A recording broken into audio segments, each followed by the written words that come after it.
Well, here we are. This is what we've been waiting quite a while for. It's a tale of two Cudas. This Cuda is a prototype of the one that was my first project for SCX. This Cuda just arrived today. This is my last project for Scalextric, for Hornby, when I worked for them. So here we go.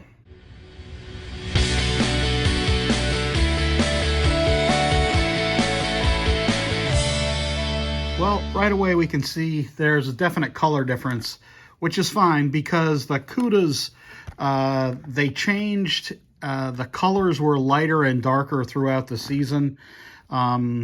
This car is also, they're both Gurney Cudas.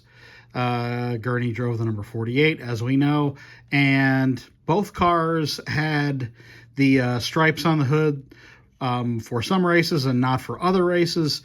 The team, as I understand it, was not terribly well funded and didn't last very long because Plymouth wasn't interested in Trans Am racing, sadly, beyond I think what was it, 2 seasons or 1 season. So anyway, so this car would have been the slot car, as you see, would have been a car that in real life would have had the hood replaced, and they wouldn't have repainted the stripes on the hood. So that's pretty cool that Scalextric has decided to do the incomplete, if you will, stripes. I like that quite a bit. It allows them to do the full stripey at some point, which, a couple of years down the road. There are only so many Cudas that they could do, but they, a little inside tip, there are 3 different molds of this that they have done. I believe there is this hood. I believe there is the Hemi hood. This is the AAR hood, All American Racers hood, with the reverse NACA vent on it. The hood that has, I believe it's the Hemi hood with 2 snorkels, and then there is the shaker hood as well. So they're going to be able to do lots of different versions of this because the Gurney cars some of them were taken over to Europe and were hill climb raced and sports car raced for quite a while. And there's a car or 2 that still exist over there. Anyway, so what do we see as we look at this? Well, let's not compare the 2 to start with. Well, the proportions look nice. The paint on the sides is nice and opaque. I like that. They've done a good job. The nose looks nice. When we were working on the design of the car, I know the nose particularly was an issue. They had this nose very flush, and as anybody that knows these cars knows, the hood, or the opening for the kind of the mouth of the car between the headlights, or what should be the headlights, is very much inset. So I'm glad that they got that. They got that shape right, or well, better than, well, whatever. The shape along here looks nice. To my eye, it looks pretty good. It looks pretty accurate. I'm not purporting to be a Cuda expert, even though I've researched them for 2 different companies. There's been some question about the rear window, and as you see, well, here I go comparing the 2. As you see, the rear windows are very different. I don't know which one is correct, I'll be honest with you. I will tell you something that is that does jump out to me as incorrect. This is kind of minor. The printing, or well, I shouldn't say printing. These are all decals on the car. If you look really closely, you can see there's a seam around the number 48, around all of the numbers. So these are decals. This decal is set way too far back. That's not an opinion. That's just wrong. The 48 was more kind of in the middle, as you see it on the SCX car. It was definitely not across these are vents on the top of the hood there. You can see they're molded in there, and I mean, it's definitely the wrong placement. I mean, that's kind of nitpicky, and since these are just decals, if they do make this car again or make the number 42, you got to slide that up, guys. It's just, I mean, any picture can show you that. So what else do we see? Well, we see mini light-ish looking wheels. Sadly, they decided not to use the exact same wheels that they used for every other Trans Am car, which is these mini lights. So, sorry to say, folks, these tires are entirely different, and needlessly so. That's unfortunate. I had mentioned to the folks at Scalextric that they needed to use the same wheels and same tires. They didn't. So these tires are specific to this car, and so are the wheels. I'm not terribly happy about that, but again, I guess, I mean, it doesn't really matter. I'm not there anymore. My opinion doesn't really matter. DPR door. That's a good thing for people that care about digital. We have a Sidewinder motor. I think people are going to be really happy about that. I am. I think it's great that they use the same motor configuration, and yeah, it's really cool. Overall, I think they nailed the car. They got a lighter blue variant of the car. It looks really nice. Okay, so one thing that I'm pretty unhappy about. This back end on the car, look at this. This is almost flush. That's strange and very incorrect, unfortunately. The gas filler is, as you can see on the SCX version, in the middle of it. Anybody that knows the car knows that the gas filler is back there. Also, the car has a dished in this back valance, this panel. You know, you can see there's a lot of relief there, right?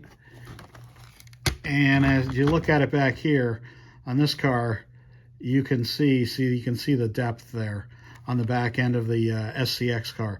This is essentially flush the entire way across the back of the car. And it's, well, anyway. Yeah, so those are the two things that that are a little disappointing to see. The wheels and tires not being the same mini lights, because these don't really, well, whatever. And this back panel, I mean, this is just, I don't know why they decided to make this essentially flush. But there you go. Will it take away from you enjoying the car? Absolutely not. This is a really nice looking little car, and I think a lot of people are going to be pretty happy with it. Let's get it on the track, get it on the Magnet Marshall, and see what it looks like. Okay, let's weigh this bad boy here. 86 grams, pretty light. I like that. That's fantastic. Let's do some downforce now, shall we? Oh boy, 106. Wait a minute. We're not settled there. Okay, 101. Got, okay. 103. Let's slide it all the way forward. 105. So a fair amount of downforce here from the stock, very rear mounted magnet. Looks like we got one magnet in the back here. Let's check that. Yep, there's one. Is there a second one? There is not. Just one. And there's only one position for the magnet, as you can see, unless there's one inside. Haven't opened it up yet, so let's do some laps with it now.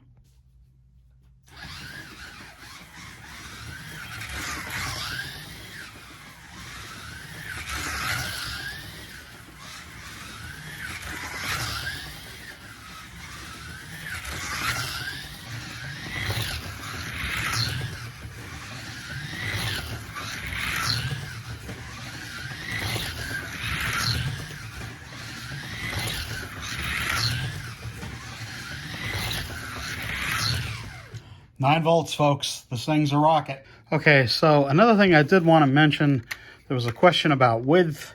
The SCX car is considerably wider. You're not going to be able to see this here, but it is considerably wider. It's a few millimeters wider.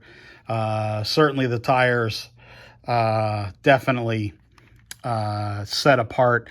Now, that may in fact be correct, because when I had SCX make this car, I had them add, I think it was 2 millimeters down the middle. So I'm not claiming, and I never have, that this thing is scale. But it is definitely, it's definitely wider than this. Let's get the Javelin now and see how that compares. Okay, bringing them together. Whoa. It's a lot of magnet there. It's definitely wider than the Javelin. That's good. It's going to be really hard to see. This is incredibly crappy light for me to do this in. Boy, these magnets are really sticking together here. It's a couple millimeters wider for sure. 2 or 3 millimeters wider at least. The guide lead is way longer on the Javelin. The guide is way out in front of the front axle. It's kind of tucked back in the Cuda. I mean, I've only done maybe 10 laps here with the Cuda. This thing is a rocket. This thing is definitely nailed down, especially with the magnet. Yeah, it's a fun car to drive around the track. Okay, so I'm taking this apart, and this is actually really interesting. I love that they've done this. So what they've done is and I was wondering why these are like literally the smallest screw holes, body screw holes known to man under the splitter here in the front. The splitter is totally a separate piece. So if you look at it, you know, you're going to be able to make the non-splitter version of this car. That's really awesome. I absolutely love that. Oh, yep, it is actually a part. What do we have? We have, well, we do have no, we do not have rear taillights. We have the possibility of having rear taillights because there are little channels here that could hold a board. That's cool. And we have the DPR door. That's cool. What else do we have here? We have the channel, the little holders in the front that could hold lights.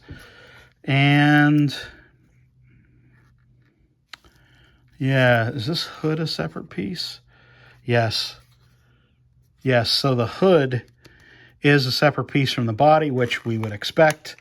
And again, this is really awesome. Let's see if I can do it without breaking it. Don't break the sample, dumbass. There we go. Oh, can I get it out without breaking it? Oh, God. Hey, I did it. Okay, the interior pops out. It's a gorgeous interior. Look at that. Look at that sucker. That looks really nice. I'm impressed. What do we have in here? Well, that's the glass. Not too terribly much to say about that.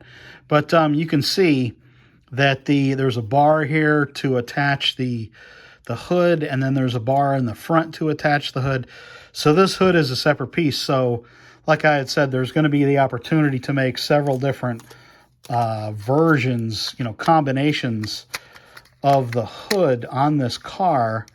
He tries to do English while he's snapping in the interior. Can he do English while he's snapping in the interior? Oh, God. There we go. Okay, back in. Thank God. Okay. I mean, not a whole lot to say about the interior. It's a full interior. That's, great. I'm never going to complain about a full interior. You get a really nice detailed car in there. You got the typical, you got a Sidewinder here. Not really too many surprises. They had taken my advice about having the side kind of there's a channel under the body. I'll show you what I mean with the Challenger. Okay, so what am I talking about? So under the Challenger here, you can see the edge of the chassis is almost not, I wouldn't say flush with the edge of the body, but it kind of sticks down, and it gives this car much fatter, more overweight look to it. because you get a little bit of reflected light, catches the edge of the chassis, and you can see it. So the car looks thicker here to here than it needs to, because it's not like tucked under. So this area of the chassis is kind of like, I guess you'd say, hidden under the Cuda here. So the result is, and it's kind of, when it's driving down the road or on a track here, you're not going to see this edge of the chassis as much. So it gives the car a thinner look to it. And I'd argue probably a little, racier look rather than a kind of overweight look that this car has. Not that there's anything wrong with this car. Yeah, so there we go. So there's inside. Not to belabor this point too terribly much. Can I just snap the chassis back together, please, without a whole lot of fuss? There we go. But on the back of this car, which people call the vanishing point car, not actually a vanishing point because there's no license for the movie. It was just a white Challenger, and I'm happy about that. You can see there's a lot of detail on the back here, and then they got the inset of the rear taillight valance, the way they should have. And then on the back here, again, I mean, it's essentially flat. And you can see when you lay this across there, you can see that there's a lot more detail there. Anyway, is it a good looking car? Yes, it's a great looking car. Should you get it? Well, if you're a fan of the Cuda, you absolutely need to get this car, especially if you weren't able to get the SCX ones. Yeah. Anyway, that's been a quickie look. I just got this car a couple hours ago. Just got here in the mail, and I figured I'd throw it on the track and give you some initial thoughts. I'm going to be doing more with this car because I'm really happy to finally see my last project for Scalextric come to life. So anyway, thanks for watching, everybody. See you all again soon.